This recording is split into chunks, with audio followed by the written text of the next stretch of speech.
우리는 지난 수요일에 칭의에 대해서 함께 살펴보았습니다. 이 시간에는 우리 제목에도 나와 있듯이 거룩하게 하심, 다른 용어로 얘기한다면 성화에 대해서 함께 살펴보는 시간인데요. 성화에 대해서만 살펴보기보다 칭의와 성화의 이 두 가지 면을 함께 그 특성을 한번 살펴보고 또 비교해보고 함으로써 칭의에 대한 개념과 그리고 성화에 대한 개념을 더 확실히 했으면 좋겠다 여겨집니다. 칭의는 죄인에게 있어서 바로 그리스도의 공로로 의의 옷을 입혀서 바로 의로운 자라 그렇게 여겨주시는 것이다. 그렇게 우리가 살펴봤습니다. 여기서 칭의의 핵심은 바로 그리스도의 공로라고 하는 것이죠. 쉽게 더 말하면 그리스도께서 저와 여러분이 의인 되기 위해서 어떤 일을 하셨는가 하는 것입니다. 첫 번째는 바로 그리스도께서 저와 여러분을 위해서 정죄를 받으셨다 하는 것이죠. 죄라고 하는 것은 반드시 대가를 치러야 되어 있죠. 에덴 동산에서 범죄한 인간이 치러야 될 대가는 무엇입니까? 그것은 영원 지옥에 던져지는 것이죠. 하나님이 말씀하셨듯이 하나님의 말씀에 불순종하게 되면 그것은 반드시 죽게 되어져 있고 멸망하게 되어져 있습니다. 그 말씀에 따라서 인간이 범죄했을 때에 이제 사실을 죽음의 의지에 떨어지게 되어지고 결국에는 지옥의 저주 가운데 떨어지는 것이 마땅하죠. 그것이 하나님께서 그렇게 행하신들 어느 누구가 하나님이 왜 그렇게 하십니까? 라고 하나님을 향해서 원망할 수 없다 하는 것입니다. 그런데 사랑과 긍휼이 풍성하신 하나님께서는 우리 중에 몇을 구원하시기로 하나님께서는 이미 기뻐하셨고 그래서 죄가 없으신 그리스도께서 마치 죄인처럼 정죄를 당하셨다 하는 것이죠. 예수께서 저와 여러분을 위해서 죄값을 치르는 그 일들을 특별히 이제 이 세상에 많은 사형의 형틀이 있는데 특별히 십자가라고 하는 형틀에서 왜 죽으셨을까 하는 것을 묵상하게 될 때 그만큼 죄의 대가는 끔찍하고 수치스러운 것이다 하는 것을 한마디로 우리에게 보여주시는 것이죠. 우리가 이제 화가들이 특별히 이제 그리스도의 고난에 대해서 그려놓은 성화를 우리가 보게 되면 예수님이 손에 못이 박힌 장면이 나오고 거기에 이제 끈으로 십자가에 묶어서 매단 그 형상을 그림화하였습니다. 그리고 예수님도 실제적으로 손바닥에 못이 박힌 모습으로 그려져 있죠. 그러나 실제적으로 예수님은 그렇게 당하시지 않으셨다는 거예요. 손바닥에 못을 박게 되면 손바닥이 찢어져서 십자가에서 떨어질 수밖에 없죠. 그래서 예수님은 실제적으로 손목, 그죠? 여기 정맥이 지나가는 이 손목, 그 뼈 가운데에 큰 대못이 박히신 거죠. 그리고 실제적으로 예수님을 매단 끈이 있었던 것이 아니고 이 못이 이 손목을 박고 그리고 이 못이 이 몸 전체를 지탱해 주는 방식으로 예수님은 십자가에 달려 있으셨다 하는 것입니다. 그러니까 여러분 사실 이 세상에 사람을 죽이는 인간이 고안해낸 사형틀 중에서 가장 고통스럽고 가장 힘든 그것이 바로 십자가인 것이죠. 아무리 죄인이라도 그 죄인의 최소한의 인권이라고 하는 것을 생각해서 최소한 죽을 때는 고통 없이 죽게 하는 것이 어떻게 보면 또한 사형을 당하는 자에 대한 어떤 예우라고도 할 수 있을 것인데요. 십자가는 그거는 전혀 그러한 배려가 없는 것이죠. 예수님이 이 손목에 대못이 박혀서 이제 그 힘만으로 지탱해 있는 상태에 있죠. 숨을 쉴 때마다 그 고통이 느껴지게 되고 그 손목에서 또 온몸에서 흐르는 피가 다 빠져야만 결국 돌아가시게 되는 상황입니다. 그래서 어떤 사람들은 보통 십자가에 달릴 경우에 길게는 일주일까지 목숨이 끊어지는 시간들이 걸린다고 합니다. 그러나 예수님은 이미 십자가에 달리기 직전에 로마 군병들로부터 많은 채찍을 맞으셨죠. 그리고 많은 피를 흘리고 계신 상태였고, 그리고 또 골고다 언덕까지 올라가는 그 길이 너무나도 험하기 때문에 이미 예수님의 체력은 바닥이 나 있는 상태입니다. 그러니까 예수님은 다른 사람에 비해서 짧은 시간, 그래도 그 시간은 굉장히 긴 시간이었죠. 무려 6시간 정도에 걸쳐서 예수님은 그 고난을 당하셨다 하는 것입니다. 또 어떤 그림에는 예수님이 십자가에 달릴 때 예수님이 속옷을 입은 것으로 그렇게 그림을 표현한 경우가 있죠. 그러나 성경을 우리가 자세히 보게 되면 잔인했던 로마 군병들은 바로 그 예수님의 속옷까지도 취했다, 그런 기록이 나와 있습니다. 그런 것으로 미루어 봤을 때 예수님은 발가벗은 상태에서 그러한 고난을 당하시게 된 것이죠. 십자가는 그야말로 정말 끔찍하게 고통스러우며 또한 수치스러운 그러한 죽음의 형틀이었다 하는 것입니다. 이것이 바로 우리가 대가를 치러야 될 거였어요. 우리가 다 그 죄의 대가로 고통을 당해야 되고 저주받아야 되는데, 죄가 없으신 그분이 마치 죄가 있는 것처럼 정죄받아서 그렇게 예수님은 십자가에 죽으시게 되었다 하는 것입니다. 이것이 바로 저와 여러분이 하나님 앞에 의로운 자라고 여겨지게 되는 가장 첫 번째 바로 예수님의 공로였다 하는 것이죠. 또한 두 번째 예수님께서 저와 여러분을 위해서 하신 일이 있다면 바로 율법에 순종하셨다 하는 거죠. 첫 번째는 바로 정죄되어 십자가에 죽으심이고, 두 번째는 바로 율법에 순종하신 이 일입니다. 예수님은 말씀 그 자체이시죠. 그리고 삼위일체 하나님이시기 때문에 여러분, 천지창조 이 세상을 만드실 때에도 함께 그 일을 하셨고, 그리고 모세에게 율법을 주실 때에도 그 율법을 주신 분이 바로 그리스도 아니시겠습니까? 그 율법을 만드신 분이시죠.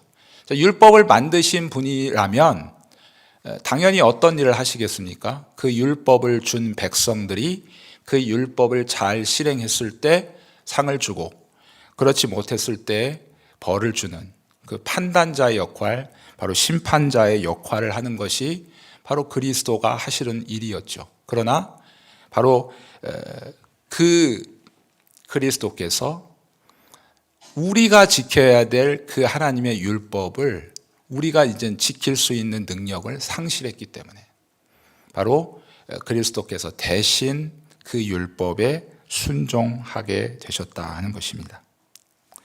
율법의 특성은 어떻습니까?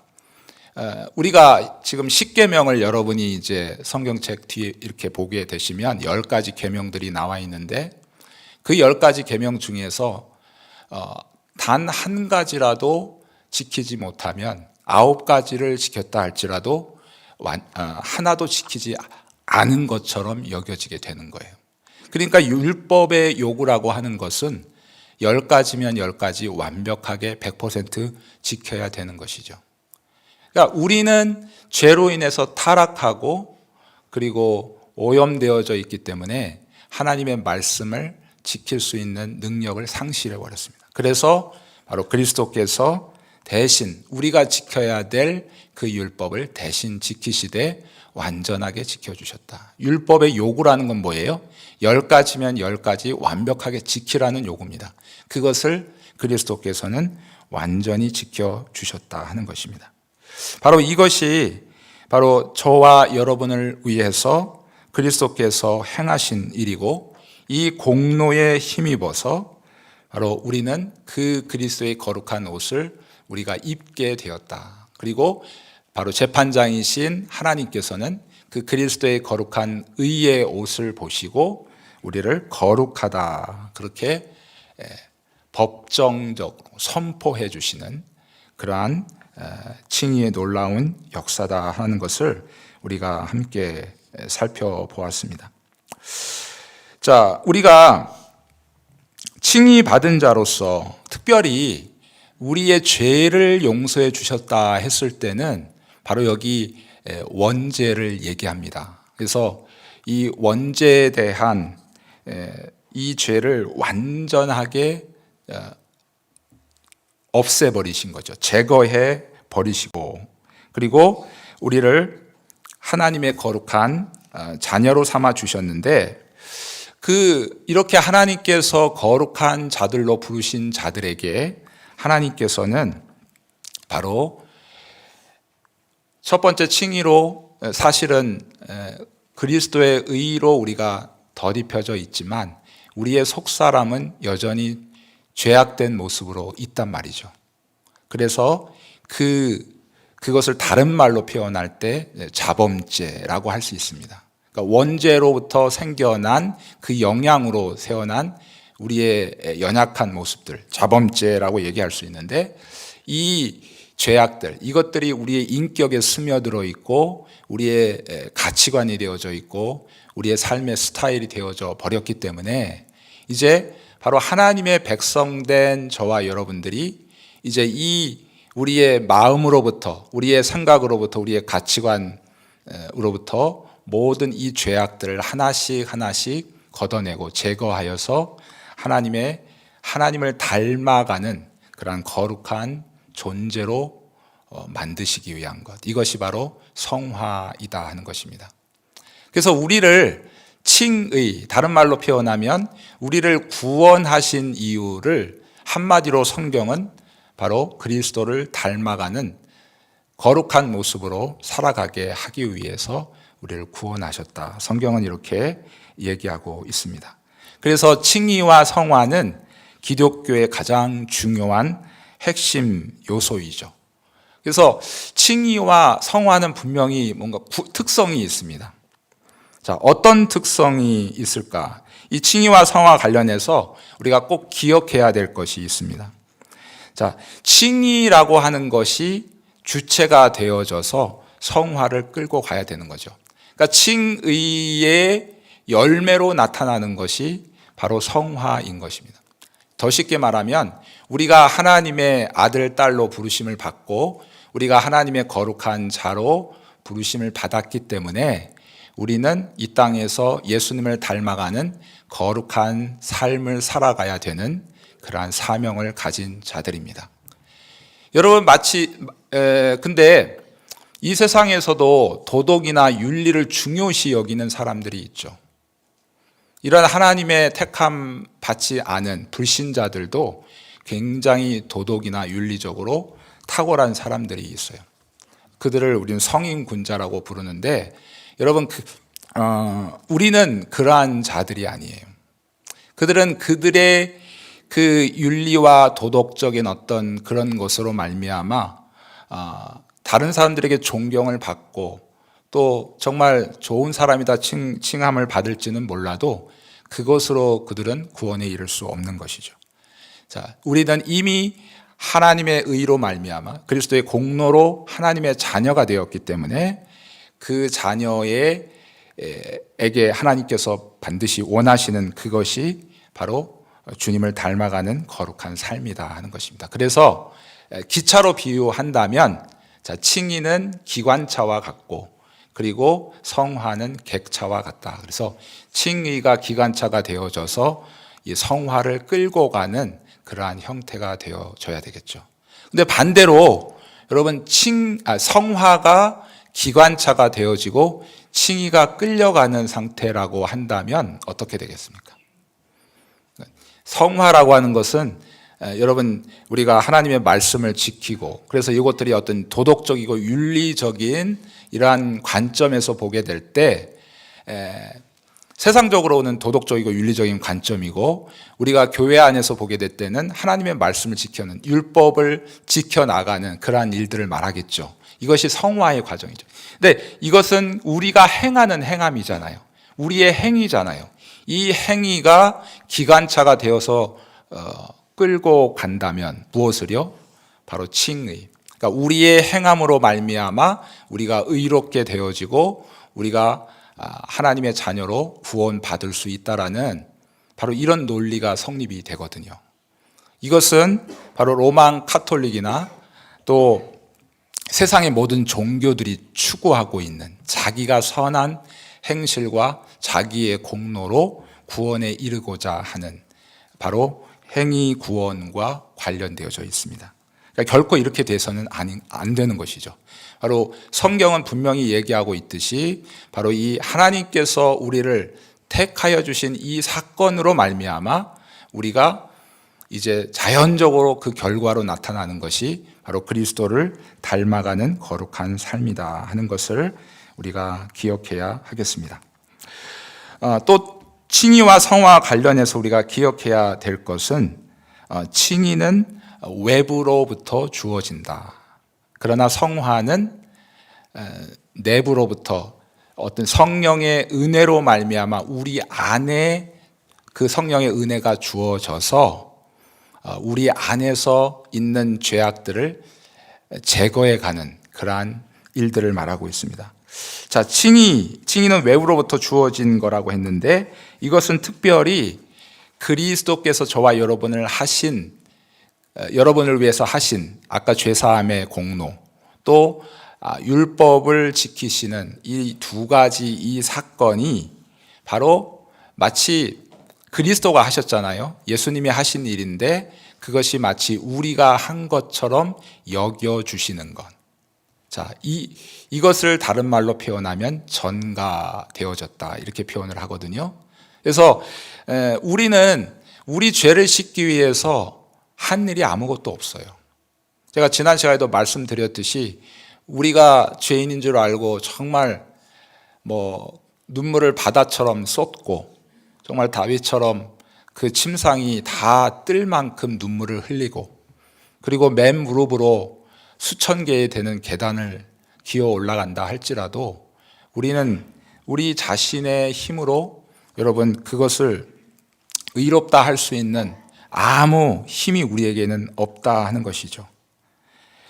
그래서 우리가 할 수 없기 때문에 바로 그리스도께서 바로 거룩한 의가 되어 주셔서 그 모든 일을 이루어 주시고 마치 우리가 한 것처럼 여겨 주셨다. 바로 이것이 전가하는 방식으로 우리에게 칭의라고 하는 것을 입혀 주신 것이죠.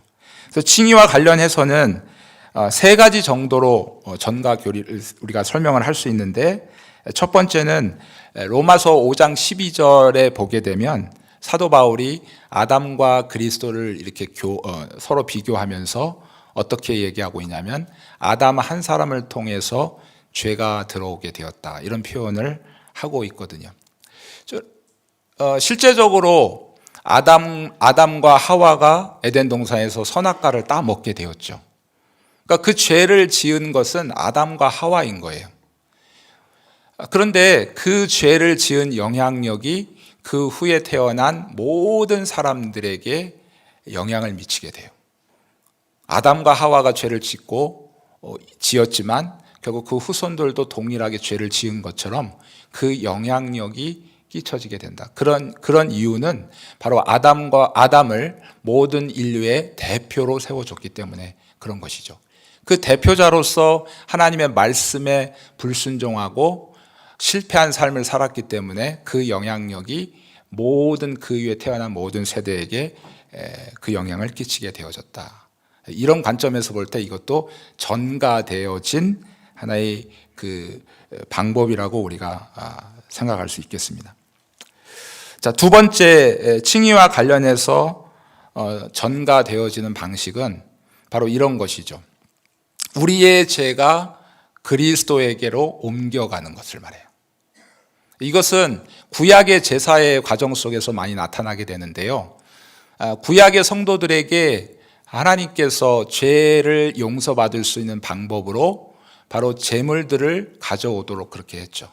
그래서 소든 양이든 염소든 비둘기든 이러한 제물들을 제사장 앞으로 갖고 와서 죄인이 죄를 고백하고 그리고 그 제사장이 양손에 손을 얹고 기도하게 될 때 이 죄인의 죄가 바로 이 제물로 옮겨지게 되는 것. 그러므로 인해서 죄를 사함받도록 하게 하는 것.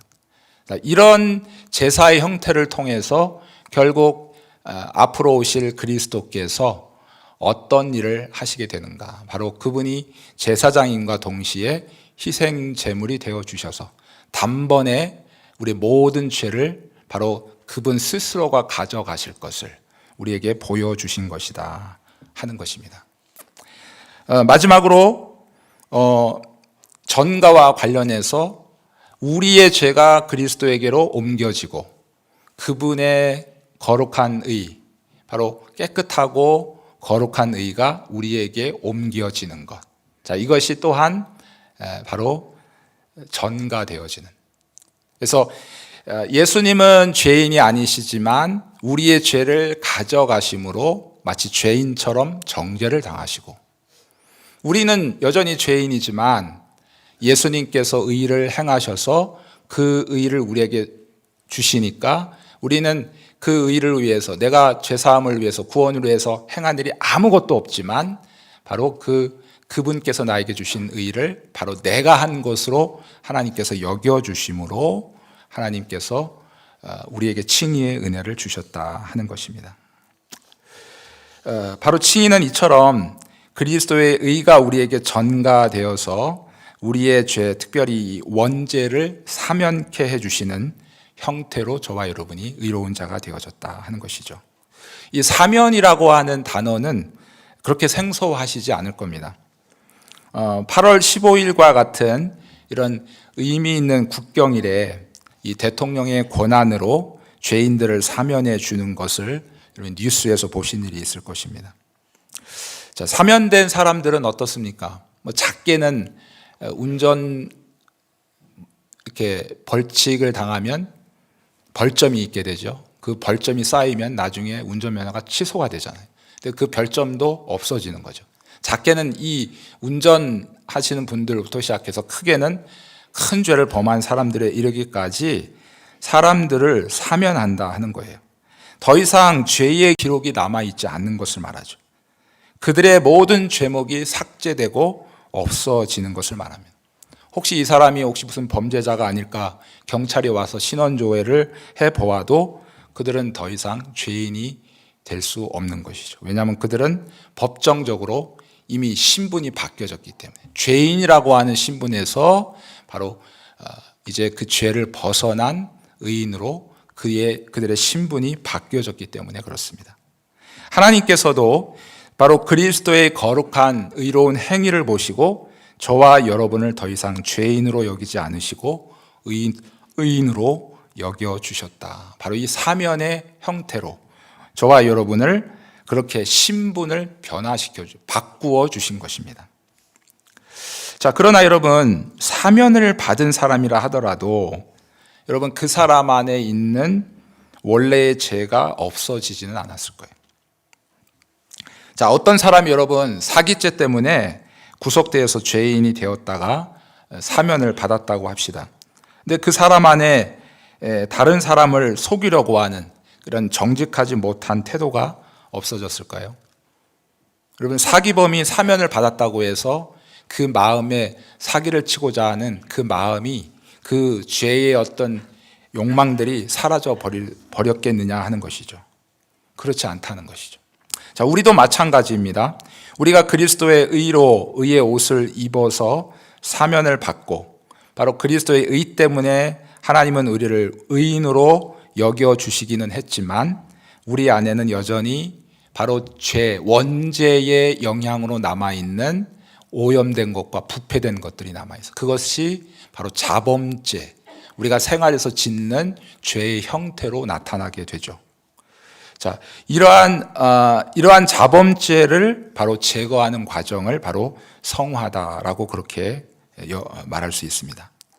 성화는 바로 성령님에 의해서 그 은혜가 우리 안에 바로 주입이 되어져서 그 성령님의 거룩하신 은혜가 우리 안에 주입이 된 거예요. 그래서 우리의 자범죄, 우리의 죄악들 이런 것들을 하나씩 하나씩 제거해 나가는 것, 바로 이것을 성화라고 얘기합니다.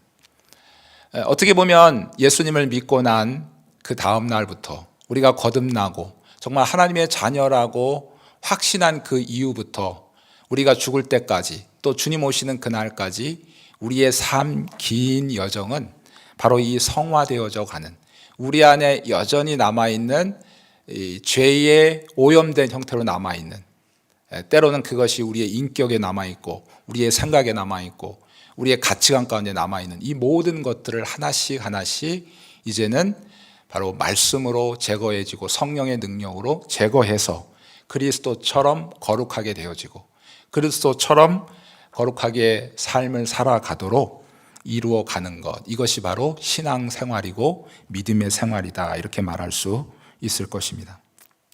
자, 하나님께서는 그리스도의 공로로 우리가 해결할 수 없는 원죄를 사면해 주셨지만 하나님께서 더 원하시는 것이 있다면 바로 그 인격 안에 남아있는 자범죄를 하나씩 하나씩 제거해서 하나님처럼 우리도 거룩한 삶을 사는 것이다 라고 하는 사실이죠.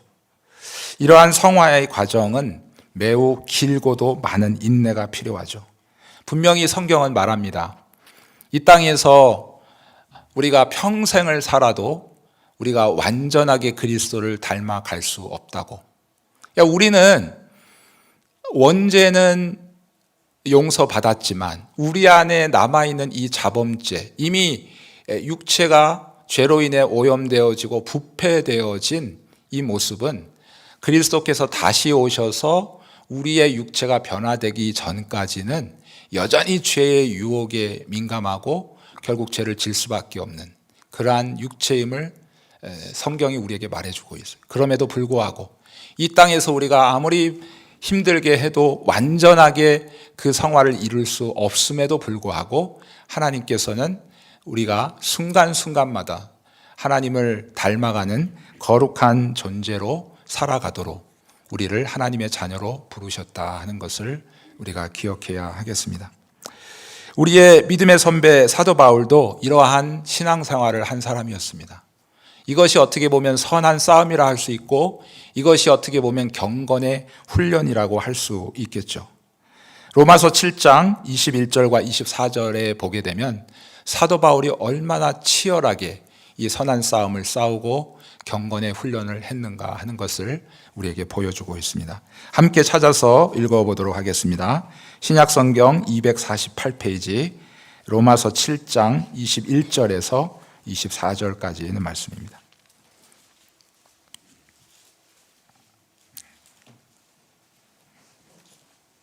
신약성경 248페이지 로마서 7장 21절에서 24절까지 우리 찾으셨으면 한 목소리로 함께 읽도록 하겠습니다.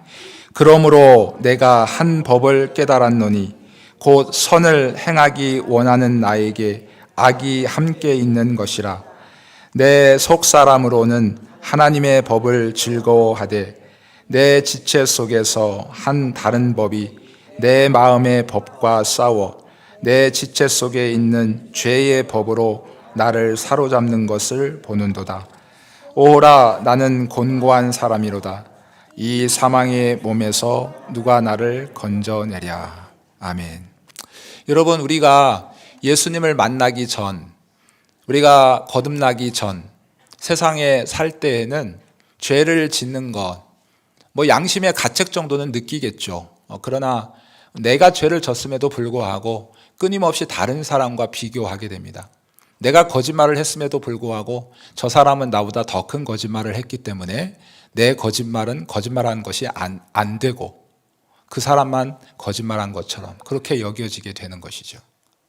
그러나 우리가 그리스도를 믿고 우리가 중생한 거듭난 영혼이라면 그 영혼에 성령의 생명의 씨앗이 뿌려져서 우리의 생각이 바뀌어지게 되고 죄를 대하는 우리의 태도가 바뀌어지게 되는 것이죠. 주님을 만나기 전에는 다른 사람을 보고 다른 사람을 정죄하고 판단하기에 급급했지만, 그러나 이제 그 주의 은혜가 내 안에 임하게 될 때는 다른 사람을 보기 이전에 내 자신을 보게 되는 것이죠.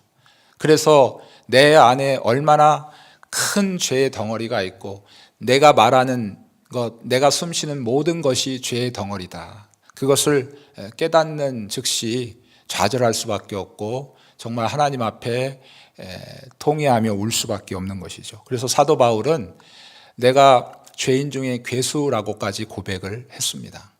우리는 그리스도의 거룩한 빛 앞으로 가면 갈수록 내 자신이 얼마나 죄의 덩어리다, 그러니까 라고 하는 것을 깊이 깨닫게 되죠. 그것이 이제 어떻게 보면 거듭난 내 영혼은 더 하나님의 말씀을 지키고 그 말씀을 사랑하고 그 말씀을 따라가려고 하는 열망이 있게 되죠. 그런데 우리의 육체는 죄의 잔존 세력이 역시 남아서 여전히 죄의 유혹이 왔을 때 거기에 넘어가게 되고, 그래서 이 둘이 우리 안에서 싸우게 된다. 이 고통이 얼마나 심하겠습니까? 그래서 빌립보서에서는 마치 사도 바울이 문틈에 자기 손가락이 낀 것처럼 너무나도 고통스럽다. 신앙의 여정, 바로 그리스도를 닮아가는 이 여정이 만만치가 않죠. 그러나 그 힘든 싸움, 정말 경건 훈련하면서 때로는 포기하고 싶고 때로는 좌절하고 싶은 그러한 상황 속에서도 다시 그리스도를 의지하고 또 때로는 힘을 내어서 죄와 싸워서, 정말 성경이 말하고 있듯이 피 흘리기까지 죄와 싸워서 우리가 그 죄한테 우리가 반응을 하게 될 때는 결국엔 어떻게 돼요? 성령님께서 우리와 함께하고 계시기 때문에 그 죄를 이길 수 있는 능력을 우리에게 주시겠다, 그렇게 약속하셨습니다. 성경은 우리가 할 수 있는 것을 요구하고 있어요. 우리가 할 수 없는 것을 결코 억압하거나 요구하고 있지 않습니다. 우리가 정말 성령님을 의지해서 내가 죽을 똥 쌀똥 정말 힘을 다하여 피 흘리기까지 정말 내가 이 거룩을 위해서, 내 안에 나를 구원하신 목적이 바로 하나님을 닮아가는 거룩인데, 이것이 내 삶의 목적인데 내가 이 삶을 위해서 모든 것을 거기에 쏟아붓겠다, 정말 마음을 잡고 성령님을 의지하면서 나아가게 될 때는 하나하나씩 우리의 죄를 이겨나가게 되고 죄를 제거하게 되는, 그래서 우리는 더욱더 그리스도를 닮아가게 되는 그러한 모습으로 설 수 있게 된다 하는 것입니다.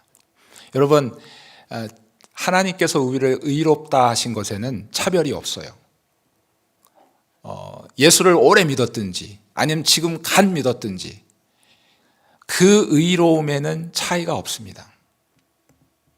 그러나 성화, 예수님을 오래 믿고 이렇게 경건 생활을 오래 하고 이 신앙생활, 이렇게 정말 피 튀기는 영적인 선한 싸움을 오래 한 사람과 마치 예수님의 한편 강도처럼 오늘 갓 예수 믿고 천국에 가는 사람이나 그 성화의 정도는 차이가 크겠죠.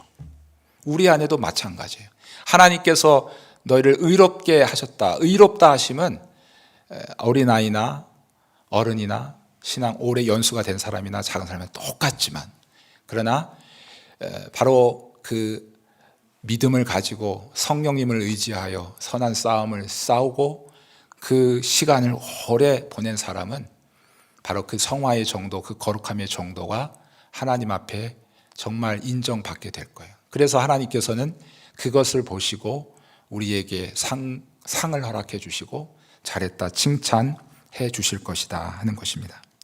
사랑하는 성도 여러분, 우리가 사도 바울만 살펴봤지만 사도 바울뿐이겠습니까? 우리 앞을 걸어갔던 많은 믿음의 선배들도 이러한 치열한 믿음의 선한 싸움을 싸웠던 사람들입니다. 우리도 역시 그러한 싸움을 지금 현재 싸우고 있습니다. 그렇기 때문에 우리는 더 겸손해야 될 필요가 있어요. 우리 공동체 안에, 우리 점촌제일교회라는 공동체 안에 우리가 나 혼자만 신앙생활하는 거 아니죠. 함께, 때로는 구역 안에서, 때로는 전도회 안에서, 이렇게 때로는 교사로 또는 찬양대원으로 섬기면서 이렇게 사람과 사람이 부딪혀 가는 가운데에서도 우리가 성화되어져 가는 과정이라는 거예요. 우리가 생각할 때 여러분이 어떤 사람을 보고 저 사람 왜 저럴까? 교회를 정말 오래 다녔다는데 왜 저런 행동을 하지? 이렇게 여러분이 생각하고 그 사람에 대해서 판단하고, 그래서 아예 내 마음의 문을 닫아버리고 그 사람과 교제를 끊으려고 여러분 하는 그런 사람들이 있으면 안 돼요. 여러분, 우리 안에는 다 이렇게 정말 치열한 믿음의 선한 싸움을 싸워가는 사람들이 바로 우리 모두입니다. 그렇기 때문에 지금 나 혼자도 정말 성령을 의지해서 죽을 똥 쌀 똥 정말 힘겹게 나가고 있는데, 우리 공동체 안에 속해 있는 분이라면 그 마음을 알잖아요. 그래서 서로 격려해주고 서로 좀 부족함이 보여도 그가 정말 믿음으로 주를 고백하고 신앙 고백한 하나님의 자녀잖아요. 주님께서 피로 값주고 사세운 존귀한 자녀잖아요. 좀 연약함이 보여도 그 사람을 위해서 함께 기도해주고 함께 이 믿음의 선한 싸움, 이 경건의 훈련을 잘 해갈 수 있도록 격려하고 또 함께 기도해주는 그러한 저와 여러분이 되었으면 좋겠습니다. 여러분, 이번 한 주 고난 주간을 보내면서 왜 주님께서 그렇게 끔찍하고 수치스러운 십자가를 지셨는지 여러분 다시 한번 묵상하는 시간이 되었으면 좋겠습니다.